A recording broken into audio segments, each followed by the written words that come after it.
Renew बढ़ाया जाए और जो ये परियोजनाएं हैं इन पर किस तरह से काम किया जाए, आज इसी को लेकर समीक्षा बैठक की जा रही है। हिमाचल प्रदेश के सरकार आर्थिक स्थिति सुधारने के लिए बड़े निवेश की जुगत कर रही है और इसी क्रम में आज फाइलों में पड़ी 31,000 करोड़ रुपए की परियोजनाओं की समीक्षा खुद सीएम सुक्खू करेंगे। इन प्रोजेक्ट को लेकर पूर्व सरकार के समय में एमओयू हुए थे उद्योग विभाग और इसके अलावा ऊर्जा और पर्यटन विभाग में कई प्रोजेक्ट एक तरह से हुए थे, लेकिन ये तमाम प्रोजेक्ट एक तरह से लंबित हैं। इसी पर आज की इस समीक्षा बैठक पर और बातचीत करेंगे। शिमला से हमारे सहयोगी रणबीर हमारे साथ जुड़े हुए हैं। रणबीर, पुराने सरकार के जो प्रोजेक्ट थे और जो फाइलों तक ही रह गया, आज उन पर सुक्खू सरकार एक तरह से समीक्षा करने जा रही है कि जो एमओयू हुए थे उन्हें किस तरह से अब निपटाया जा सकता है, इस पर आगे क्या कुछ किया जा सकता है, जिस पर समीक्षा बैठक होगी। क्या कुछ इशारे मिल रहे हैं आज की इस बैठक को लेकर? जी हाँ, ठीक 11 बजे ये बैठक जो है राज्य सचिवालय में तय की गई है और जैसे कि राज्य सरकार की तरफ से पहले ये जानकारी दी गई कि जो एमओयू हुए हैं, जो 50 करोड़ से ऊपर की परियोजनाएं हैं जी, जो जिनकी समीक्षा की जाएगी, जो धरातल पर नहीं उतरे हैं, और जो ये डिस्कशन रखी गई है आज, जो समीक्षा बैठक रखी गई है, इसमें देखिए ऐसी जो परियोजना है वो 79 इनकी संख्या बताई गई है। हर्षवर्धन चौहान ने इसकी जानकारी दी, जो उद्योग मंत्री है, और 31,000 करोड़ रुपए की ये परियोजना है, जिसमें उद्योग विभाग की 46 है, 20 परियोजनाएं जो है ऊर्जा विभाग की हैं और 13 जो प्रोजेक्ट है वो पर्यटन विभाग से संबंधित है। हर्षवर्धन चौहान का ये भी कहना है कि पूर्व की सरकार के समय में जो है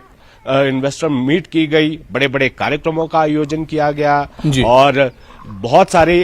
ऐसे प्रोजेक्ट थे जो केवल कागजों तक ही सीमित रह गए, एमओयू से आगे वो नहीं बढ़ पाए। और इन 79 परियोजनाओं में कुछ एक ऐसे प्रोजेक्ट है जिनकी फाइलें विभिन्न विभागों में अटकी पड़ी है। तो राज्य सरकार जो है आज समीक्षा करेगी। उन निवेशकों को भी बुलाया गया है, उन कंपनियों को भी बुलाया गया है जिन्होंने निवेश किया है, जिनके साथ एमओयू साइन किया गया है, कि उन्हें किस तरह की परेशानी जो है यहाँ पर आ रही है। तो राज्य सरकार ये चाहती है, जिस तरह की आर्थिक बदहाली के दौर से प्रदेश जूझ रहा है, तो निवेशकों को भी आकर्षित करना है, हिमाचल में निवेश को भी बढ़ाना है। इसलिए एक संदेश जो है उद्योग जगत में ये जाना चाहिए कि राज्य सरकार गंभीर है। जो निवेशक यहाँ पर निवेश करना चाहता है उसे उद्योग धंधा चलाने के लिए उचित वातावरण मिले, उसकी जो फाइलें हैं जो विभिन्न विभागों में अटकती हैं वो ना अटके। और यहाँ पर आज भी इसी को लेकर डिस्कशन होगी और एक जो है सहमति बनाई जाएगी कि क्या करना चाहिए, कि क्या कहीं किसी प्रोजेक्ट की फाइल क्या कोई एफसीए के लिए फंसी हुई है, क्या वो जो है 118 की परमिशन का कोई मसला है, या अन्य जो स्वीकृतियां लेनी होती है, करीब करीब 21-22 विभागों से होकर ये फाइल गुजरती है। तो कैसे इसको जो है सरल किया जाए, निवेश करने के बाद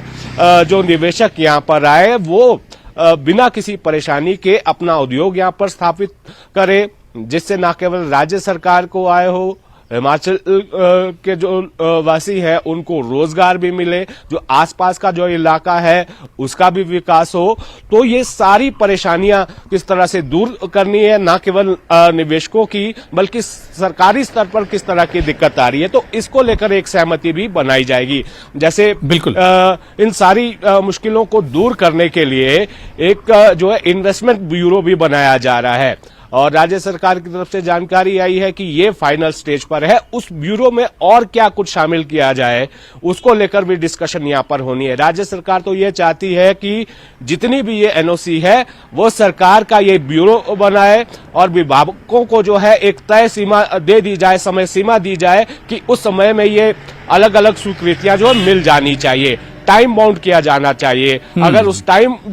जो निर्धारित समय है उस समय तक वो फाइल क्लियर नहीं होती तो उसको डीम्ड माना जाए और उसको जो है स्वीकृत जो है माना जाए, और ये प्रोसेस आगे किस तरह से बढ़ेगा इसको लेकर जो है डिस्कशन होनी है। मुख्यमंत्री इसमें मौजूद रहेंगे, इंडस्ट्री मिनिस्टर इसमें मौजूद रहेंगे, ऊर्जा विभाग जिनको दिया गया है सीपीएस सुंदर सिंह ठाकुर वो भी यहाँ पर मौजूद रहेंगे, जो उद्योग विभाग के जो आला अधिकारी हैं वो यहाँ पर मौजूद रहेंगे, जिन जिन जिलों में उद्योग धंधे लगने हैं उन जिलों के उपायुक्तों को यहाँ पर बुलाया गया है बैठक में। तो कुल मिलाकर बड़ी बैठक यहाँ पर आज होने वाली है और गहन चिंतन मंथन इसमें होगा, और साथ ही उद्योग विभाग के जो आला अधिकारी है सचिव स्तर के वो भी इसमें हिस्सा लेंगे, और उद्योग विभाग के साथ साथ जो ऊर्जा विभाग है और पर्यटन विभाग है उसके भी अधिकारी बिल्कुल। रणबीर, यानी पिछली सरकार में जो एमओयू साइन हुए थे लेकिन अभी तक फाइलों में थे, अब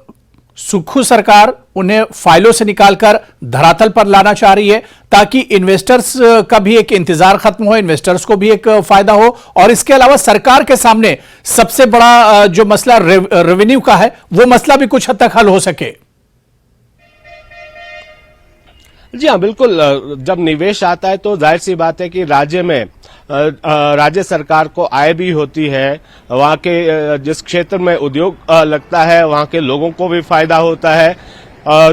छोटे स्तर से लेकर बड़े स्तर तक हर क्षेत्र में जो है लाभ इसमें मिलता है। लेकिन हिमाचल के हितों की भी अनदेखी ना हो, चाहे वो पर्यावरण का मसला हो, क्षेत्रीय लोगों के रोजगार का मसला हो, जो लोग विस्थापित होते हैं, भूमि अधिग्रहण किया जाता है, उस पर भी कोई जो है कोई अड़चन ना आए, जो स्थानीय लोग हैं उनका भी हित जो है